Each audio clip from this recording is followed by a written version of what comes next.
Good morning, Bardstown and Nelson County, and welcome to Bradford and Brooks. Jim Brooks and Margie Bradford with you here on this overcast, but at least it's not icy Wednesday morning. Margie, how are you doing? I am doing great, Jim. Great. My driveway's clear. I could drive out. Didn't fall down and break my noggin or anything like that. So, I mean, the day's off to a good start. And I found my favorite parking spot downtown. So excellent. I mean, the day's already a success. The day's already a success. Well, I woke up this morning. My wife had taken my car because she's got a low tire. And, of course, for me, my age, a car is kind of my purse. I keep everything I ever will need. I've seen your car, and I've seen my purse, so the analogy works, Jim. Yeah. The analogy works. So I came out with my keys, and my car was gone, so I had to go back and get her keys, which that's why I was almost late, because I couldn't find them.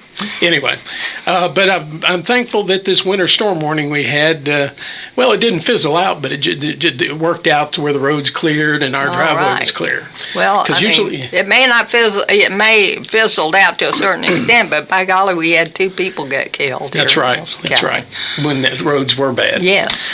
Well, I could take this weather, I think, for another month or 2 without heavy snowfall. All right. Well, Margie, enough on the weather report. We'll have another one at some time in this next hour during one of our commercial breaks. Margie and I decided last week we wanted to have a discussion about our president, Donald J. Trump. And I have to say, I don't know that his first 100 days is complete yet, but in the amount of time he's been in office, it's been amazing, and not necessarily in a favorable, amazing way, to see.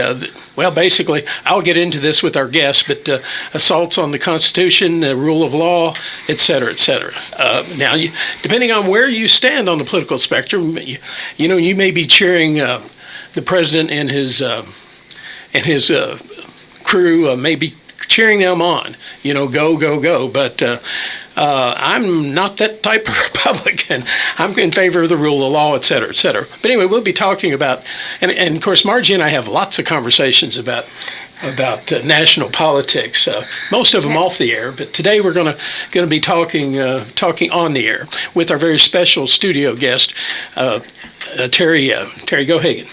Terry was a Commonwealth's attorney for 31 years, and who fairly recently retired, and he's with us today. And if you're a Facebook user, you probably are familiar with Terry's post about politics.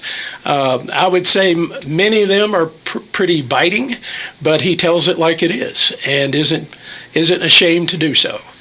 And I will tell you, Terry, honestly, I check out your posts because your thoughts are always thought-provoking, especially when you're explaining your point of view after someone challenges you. Well, I appreciate that, I think. Well, it's intended as a compliment. I appreciate that. I understand. I appreciate that. All right. Well, Terry's our guest today, and if you're familiar with Facebook, you may have seen some of his posts, just telling it like it is. I mean, you've had a career as an attorney, and I can't imagine how. When I look at how the government's going, the shutdown of USAID and other things, it's hard to comprehend that this is still America sometimes, the way things seem to be shaping up. And so many of the actions seem to be in a direct contradiction to the Constitution, and that's one of the reasons we want to have Terry on today to talk about the constitutionality or the unconstitutionality of so many of the dictates that we see coming down, and most alarmingly from things done by someone who is in a made-up office that's not even been sanctioned by Congress and just chosen by the president to go do these things. Right, and I thought that with Musk and Trump, I wondered thought it would be the battle of the egos at the beginning, but they seem to have hit a middle ground where they can seem to be doing as much destruction and mayhem as they can. Well, that's my thought on it. Well, I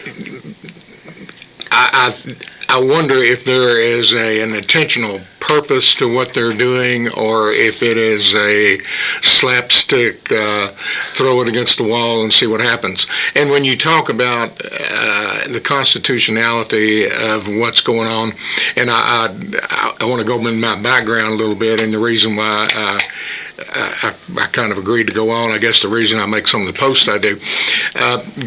Went to grade school at Boston Elementary.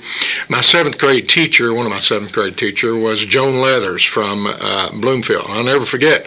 One day she said, "I want everybody to write a report and give a speech on citizenship." So I went home and I studied. We had my parents had gotten a couple little encyclopedia sets at home. And, I studied what it means to be a citizen and what it means to support your country. And one of the things in there that I learned was, there was a book written about a man without a country, and somebody who had had been against his own country or led an insurrection against his own country was banished to never come back and to sail on a ship forever, from what I remember. Anyway, I gave the speech, and she is probably one of the few times I ever got a good grade or an award.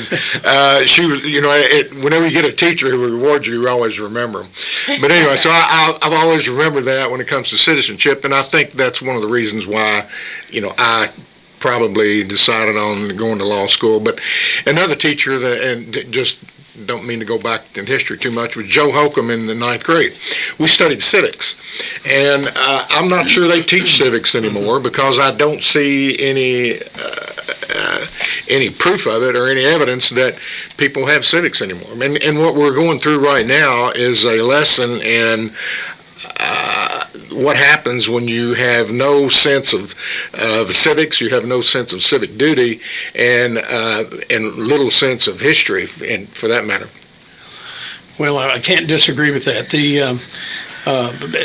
But now I've been a Republican for a good while, and this isn't the type of Republican government that I signed on for, and I'm afraid to say too much, or I might have my Republican membership card burned at the stake or something. But the Trump's form of government seems to be more dictatorship lines than rule with the other branches of government. He is the executive branch, and he doesn't, I don't know who he might take advice from, but I don't think he took a lot of advice during his first term, and it seems even less likely.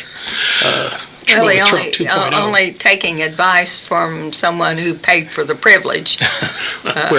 Since Musk spent about $250 million, more or less, for access to all the information on all the citizens of the United States.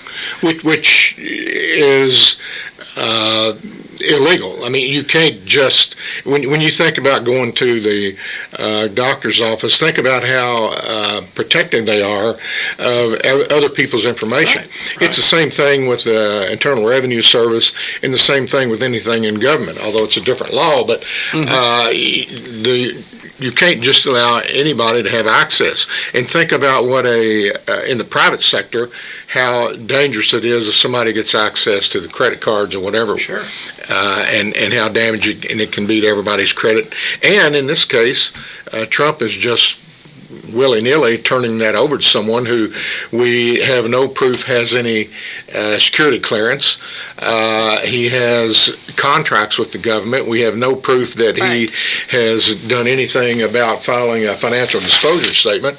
And there's no proof of what the possible conflict of interest are. At our state level, right now, even though I've been retired for 2 months, I have to fill out another disclosure statement, financial disclosure statement to the state saying, okay, what stocks do you own? Right. What do you have? What does your wife own? Which I don't have a wife. What does your kids own? I don't have any kids. But it goes into detail, and I had to fill out 2 of those every year for 31 years. We have no proof that Musk has answered any of that whatsoever. And it basically, the actions they are taking, and it's not just my opinion, the American Bar Association issued an opinion just in the last few days, well, it's dated February 11th, that basically said we're looking at a constitutional crisis, and I think that's basically, we are hurtling toward that by the actions that are being taken. Well, and I'm looking down the road and I'm wondering, well, where are we going to wind up at the Supreme Court? How, and I saw the video on C-SPAN of the congressmen that were locked out of the Department of Education building, and I've never really heard what if there was a legitimate reason, other than it was just action to take against some.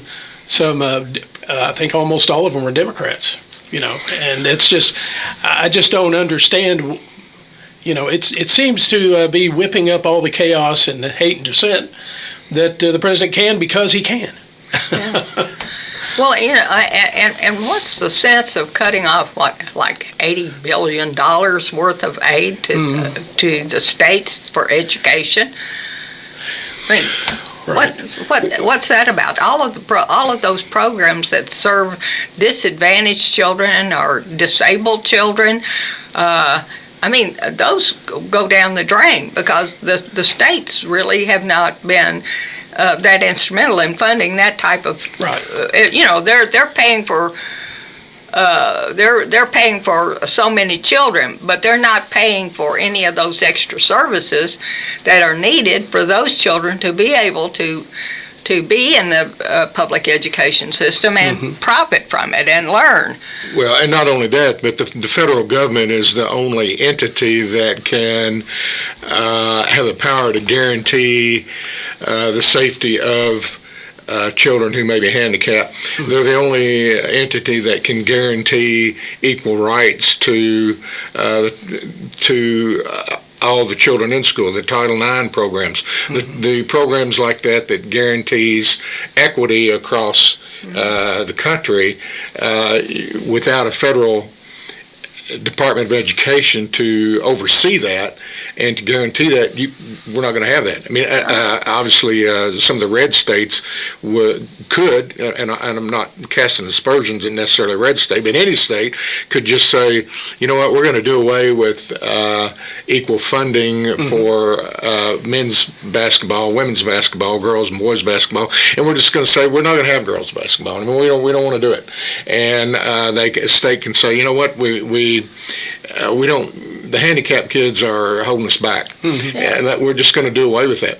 And certainly, from what we are seeing on the national level in the first 3 weeks of this administration, that is occurring. It's not that it maybe is going to occur; it's occurring, and it's certainly talking about by the same token, when Musk unilaterally just cut off the USAID program, you've got starving children, you've got starving people all over the world. It's less than 1% of our budget.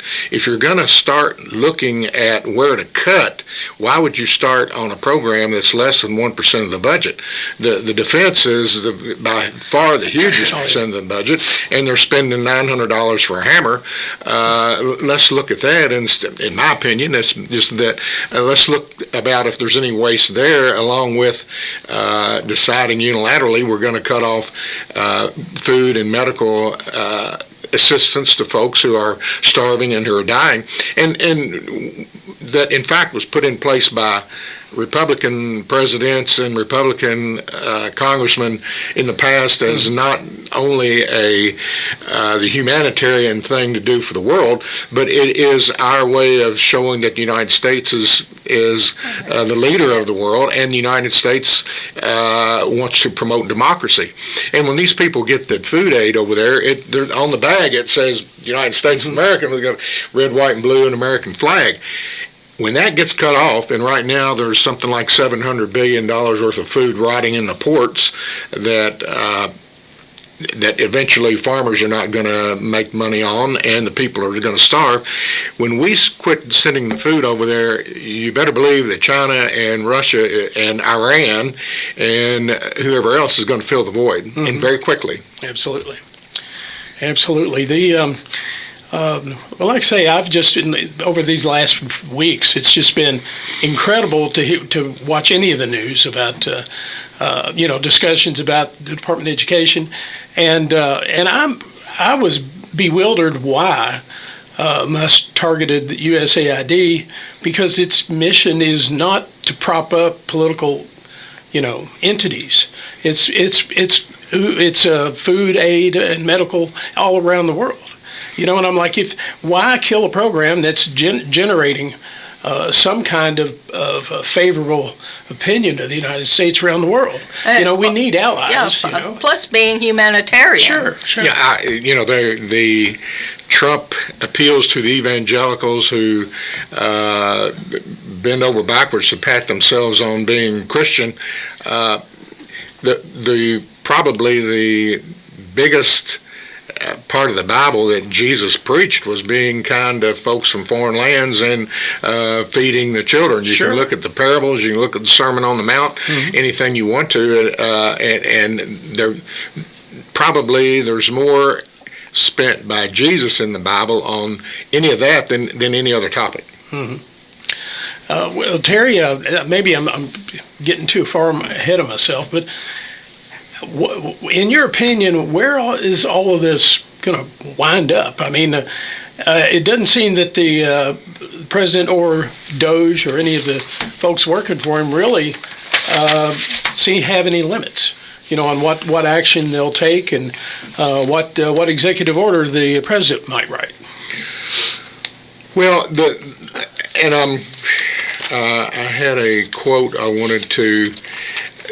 Actually, there was and I think Al Cross had this. Yeah, Al Cross had posted on his page an article from a fellow named David French, who was described as a Nashville conservative religious scholar. And anyway, his description of it was that what we have is a legal hydra. It's like that Trump and Musk are challenging everything they can, and they are throwing all the legal issues out there, and that the rest of the country and the courts are having to address all these heads of illegal actions at one time, and they're just throwing it out there. And I'd have to say, there's going to be a crisis on all of these, and it's basically an attack on the Constitution eventually. And as far as how it ends, the last time Trump was in, and we had talked about this before a little bit, the only protections were that we had decent people in cabinet positions, right. And we had decent people in mid-level positions. Civil service. And you certainly had, if you look at the case in Georgia, we had Georgia officials that when he tried to get them to change the votes, they stood up and said no. They were honest, and they stood up. Republican officials who stood up and said, no, this stops here, we're not going to do it. And to answer the question, the only, if there is any bright light in the tunnel, at some point you hope that there's mid-level attorneys settlement attorneys on both sides that say, wait a minute, based on our legal training, based on our ethics, we need to stop this right here. It does not need to go to a constitutional crisis. Mm-hmm. And in fact, the Bar Association, who issued this statement, they're saying we're not there yet, but we're almost there. And a lot of legal scholars, if you look at what law professors are saying, some of them are saying we're in a constitutional crisis, and a lot of them are saying we're on the precipice of it, but we're not there yet. And the way a lot of and of course there's scores now, there's a challenge to cutting off the food aid. There's a challenge to that where a judge has issued a restraining order stopping that. Mm-hmm. And those issues are going to be coming up, and as best I can tell, the president has not said we're absolutely going to disobey your order. So far, it's like that we will do part of it. They're all negotiating on it now, and basically J.D. Vance had flown out the idea that we will decide what's constitutional or not, and we'll decide whether we're going to follow it or not. Jim Jordan, the same thing, and they're both attorneys, and which is disappointing to the other attorneys who look at that. Is disappointing to the law professors who have reviewed it, and the folks who have discussed it. And in fact, J.D. Vance's wife, I just found out in reading for today, was a law clerk for the Chief Justice for a while, and she's, the best I can tell, she's whip smart. Now, she knows better, and J.D. Vance knows better that there is a separation of powers and that you have to respect what the court says. Right. Now, whether they're going to go by that or not, who knows? And I think if there's any hope for us, it is that most of these cases, before they get to a hearing or before they get to a decision, each side has, the court will say, all right, I want your attorneys to sit down, try to work this out so it doesn't get to a constitutional crisis. All right. Well,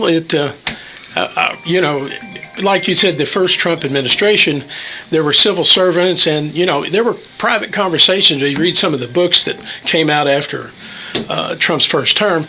There were high-level officials who were talking with themselves, especially in the military, that because near the end of his term and his that he lost the election or won the election and didn't, there was concern that he might take some action, with the nuclear stockpile, or give some orders that were just not in the United States' best interest.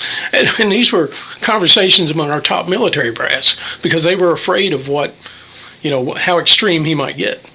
And we're kind of seeing some of that now. I mean, he hadn't started a war or anything yet, but these actions are just I personally, as a Republican, I have to.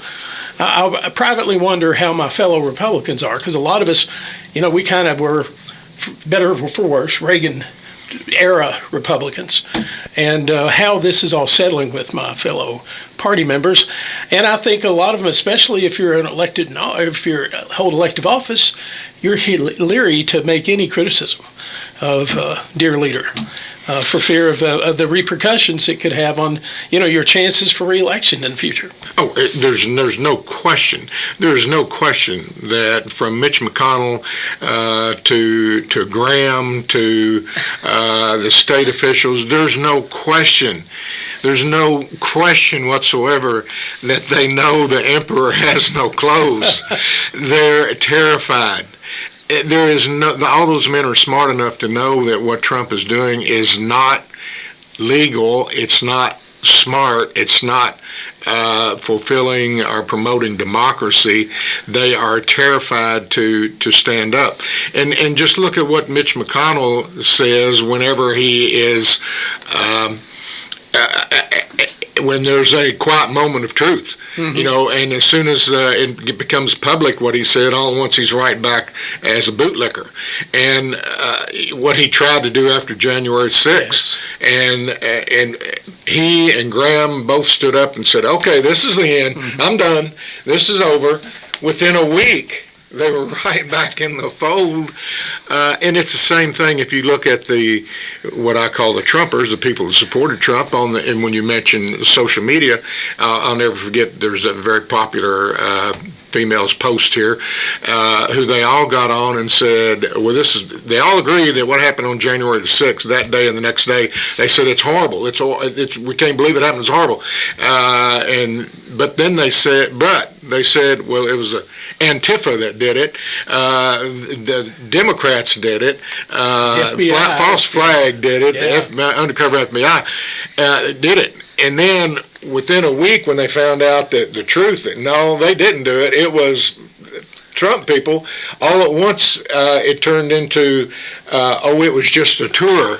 The police were leading a tour that day and let these folks in. Well, if you look at the videos, the police were escorting them in, and they gave all these excuses. It was just a happy tour, and Trump came on and said it was a day of love. Now, what is your level of delusion? What is your level of thinking that you can agree with that? The same thing with mocking a handicapped man. Oh yeah. I mean, we all know what happened that day. You can look at that and see it. Within a week, they were all saying, Trump was just swatting at a fly that day. That's normally how Trump talks. He was pointing at the sky. Mm-hmm. They came up with every excuse in the world. Don't insult my intelligence, and I'm sad that you are insulting your own intelligence by saying that. I mean, I can't fathom the level of cognitive dissonance that these people must have in order to go along with what they do. Well, I'm in the same boat because I saw all the video, and I think it was the New York Times that did a wonderful video. A combination of clips from different sources during January 6th. I mean, it was nothing but an insurrection, and you can't call it a peaceful protest. I mean, and I was amazed. I'm like, how can you not see these rioters beating up police? This happened on a day that we had our show, remember? Yeah. Yeah, and we were aghast. It's unfathomable. It is on the level of when you're sitting there watching. I remember I was watching CNBC when the airplanes went into the Twin Towers.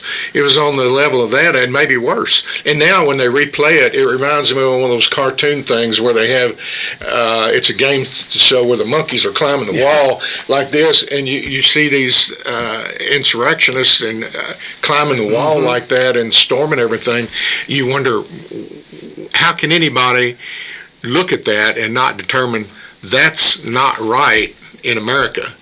And whether you say that Trump instigated it or fomented an insurrection or not, whether you say that, he certainly, there is clear evidence that he encouraged it. There's clear evidence that they planned it ahead of time. I mean, it's incontrovertible. Oh, yeah. It's incontrovertible that that he wanted his limousine driver to take him there, and they refused to do that. And his secretary, his limousine driver, the people in charge of his office, they all said, no, you're not going. And there was almost an altercation, physical altercation, getting away from that. They were trying to save him from himself. Right, they were trying to save him from himself. And then since that time, obviously, he's defended those actions by trying to say it was a love fest. Well, and then, one of the first actions he took that really got under my skin was the blanket pardon for all the people who were convicted, and said, well, no, they were victims. They were victims, and and I asked myself, what world is he living in to believe that? And it's just this fantasy that he created, or wants to believe in, that it was a peaceful protest, and these bad actors from the FBI or whoever agency got involved and made it what it wasn't.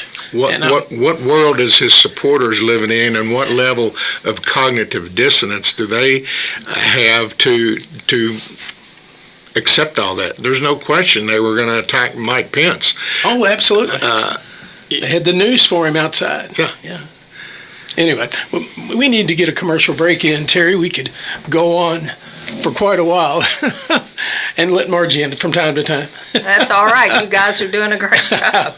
All right, we'll be back with more Bradford and Brooks and our very special guest, Terry Geoghegan, in just a few minutes. Stay tuned. All right, you're back with Bradford and Brooks. Jim Brooks and Margie Bradford here, and we're grateful that all the melting that's taken place, and especially my driveway. My driveway is usually the worst part of my trip to town and back, but it's good and clear now, so I have no excuse for not going to the grocery or wherever I need to go today. You need to have somebody come and clear off your porch and everything for you. It steps just like I had my daughter did. So Well, slave labor here. Well, the last time I was at Rural King, I bought. Let's see. I think I bought 400 pounds of ice melt. So anyway, we're stocked. You're ready. Oh, well, you're ready. stocked for a long time. Yeah, we are. 400 pounds will last.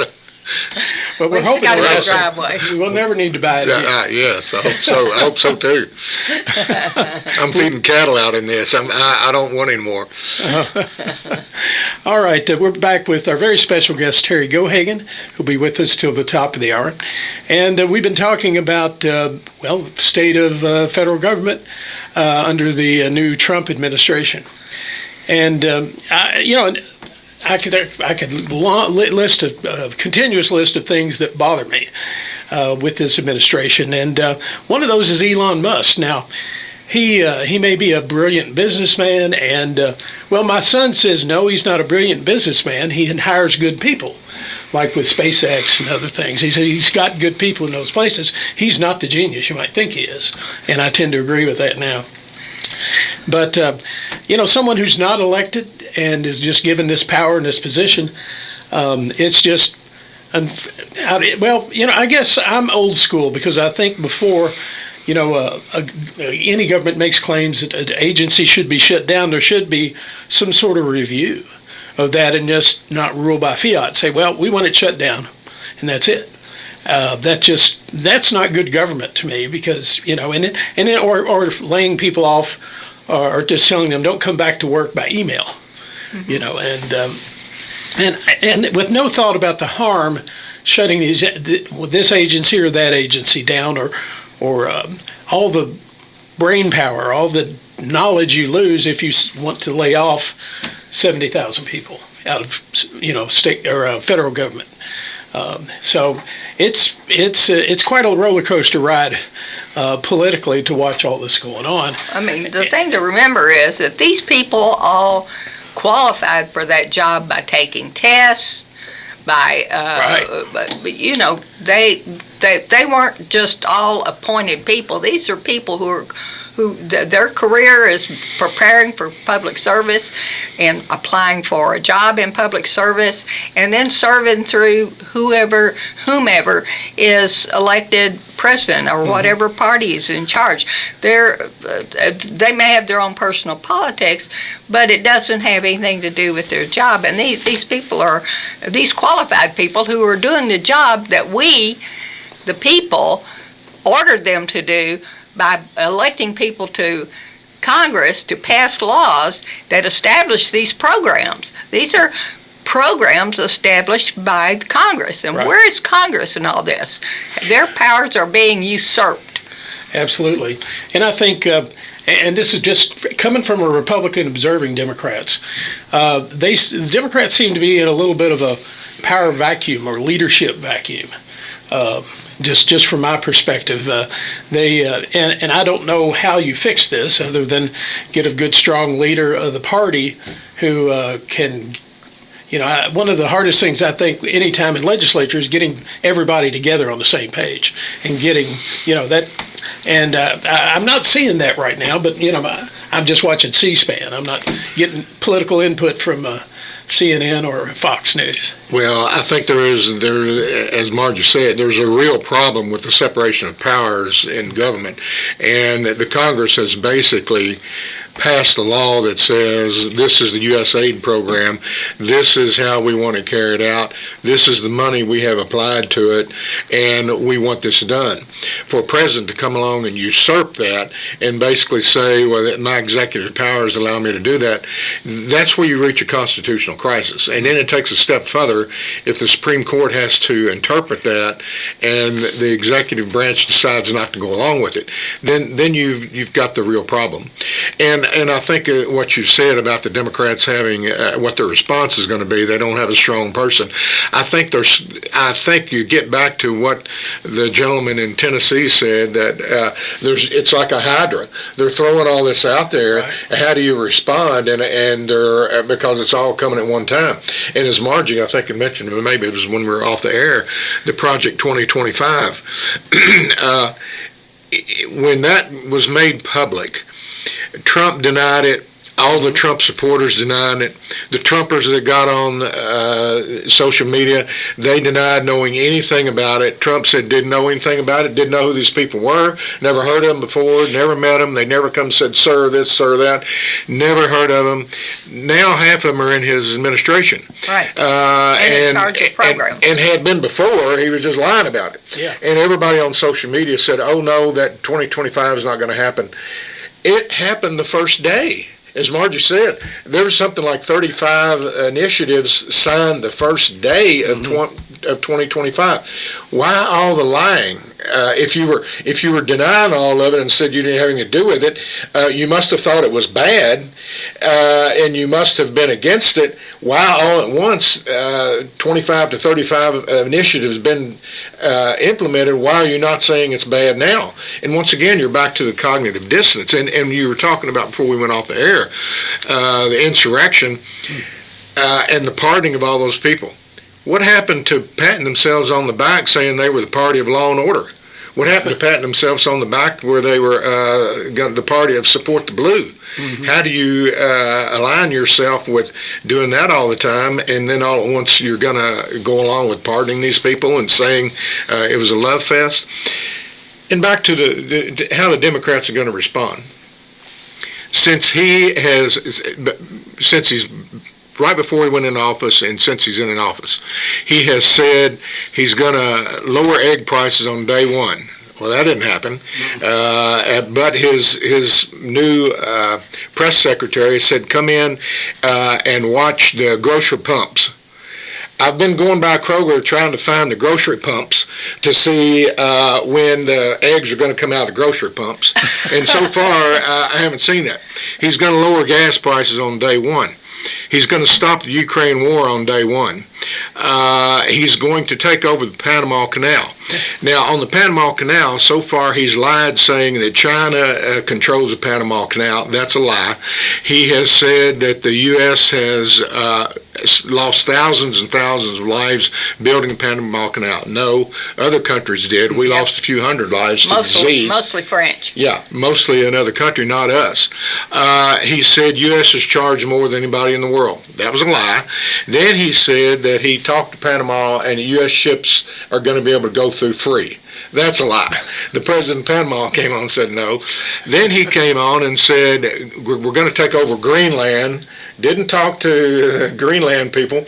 And now yesterday, they're going to take over Greenland and name it... Red, White, and Blue Land. Red, White, and Blue Land. I guess he didn't like the color green. Then he said Canada, they're going to make it the 51st state. And as late as yesterday, he said Canada will cease to exist. Then he got on the Gaza Strip. Now, over and over, you would think if he made one statement, maybe there was a mistake somewhere. Every day he has doubled down on it. Now, the people on Facebook, I don't know, it went on for weeks saying, what about the people in North Carolina that are living in tents and eating their cats and dogs? What about the people, what about these people? Where's the money for them? What do they think it's going to cost to rebuild Gaza? Trillions. Oh, yeah. Not billions, trillions. I haven't heard a peep out of them. Not a peep on how much that's going to cost. And all at once, they're not saying anything more about the people in North Carolina living in tents and eating their cats and dogs. That was on you can always tell what Fox is trolling them with, because all the people come on to social media and repeat that. But in Gaza, he says we're going to rebuild it and make it beautiful in a Riviera, and all the Gaza people are going to go live in a beautiful new place. Where?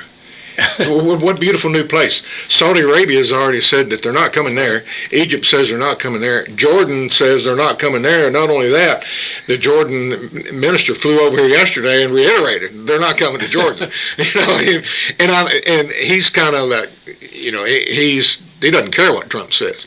But what kind of message do we give for the world when the United States leader stands up and says, I'm going to take over Gaza. We're going to take over Gaza. What's that say about Russia? And forbid the natives from coming and forbid back. that, yeah. In which they've been, that's the whole issue, is they're fighting over that, and have been for hundreds and hundreds of years, of who's entitled to it. We're going to stick our nose in there in that fight? But what kind of message do you send to Ukraine and Russia if you say, well, the United States can go and take over Panama or take over Canada or take over Gaza? What message do you send to Russia and the Ukrainian people? We've lost any sense of responsibility or decency or leadership in the world with that. Same thing with China. Right. Every president has done everything they can to protect Taiwan from China, and then Trump comes on and says, oh, well, we're going to take over Gaza and Greenland and Canada. It is beyond illegal. It is beyond against politics. It is beyond against the world order. It is bizarre. And when your original question to me was, what are the Democrats, why are they not, where do you start? Yeah, where do the Democrats, where does their leadership start? I mean, he's saying all these things. He's got Musk running around, firing people, stopping aid, and already there is scores of lawsuits where the Democrats are responding, and they're doing it correctly. They're doing it in the court system. They're saying what you're doing here is illegal, what you're doing here is illegal, what you're doing here is illegal. And in the meantime, they're having to worry about what is our standing in the world when we're saying we're going to overtake all these countries. And so how do you respond? It's back to what the gentleman, the conservative, religious, legal expert in Nashville said, and Al Cross's post there. It's a hydra of all these heads that you have to try to address at one time. Well, it would be overwhelming to try to, form all these answers in court cases that have to be filed to protect the United States' best interests. Yes. I mean, there's no question about it. And I don't know, don't get me started on Greenland and taking over Canada. It's unreal. It is. It's like I'm amazed. It's almost unbelievable every day, every other day, every so often, something else outlandish. It comes out of the government. If anybody else had said it, we would have said that they are mentally incompetent, and you would have gotten court order for them to be examined. And yet everybody goes along with Trump. I don't understand it. And even the entire Congress knows that he's bizarre and that he's taking us down the wrong road. They do not have the guts to stand up. And I know we're getting short on time, but the two things I would say, if there's any hope anywhere, are the only thing that's going to save us in the long run is the first thing. Warren Buffett is one of my heroes because he's very down to earth and smart and gives his money away. Yeah. He says if you're going to invest in a company that if they ever pick somebody for CEO that's an absolute crazy idiot, the company will survive. And I'm hoping that that's what's going to happen to the United States of America, that we have enough constitutional protections and court protections that we do survive. And the second thing is the only thing that saves us is the citizens and the population ourselves. We at some point have got to say enough is enough. We want to do the right thing.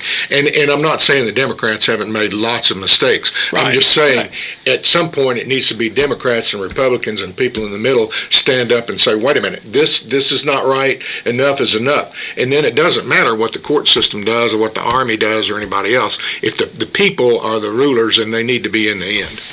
Well, my question always is, well, how long, when do we reach that, that point? Nobody really knows. But, some of us are reaching that point long before some of our fellow Republicans. I will tell you, I pine for the days when Bill Clinton was president, Barack Obama. I mean, those men were good presidents. And it's like, why can't we have some decent leadership? I pine for George Bush the first. Yeah. I pine for Gerald Ford. Yeah.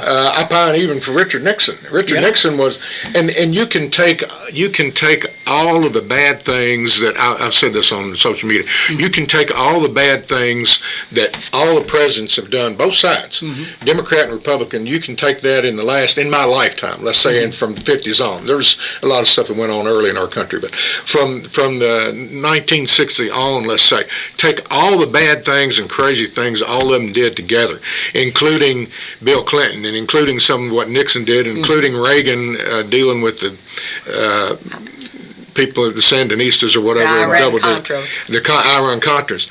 Put all that together. It doesn't hold a candle to what is going on now. It does not hold a candle to almost any one of the things that's happening now. Well, I keep thinking this is like a bad novel.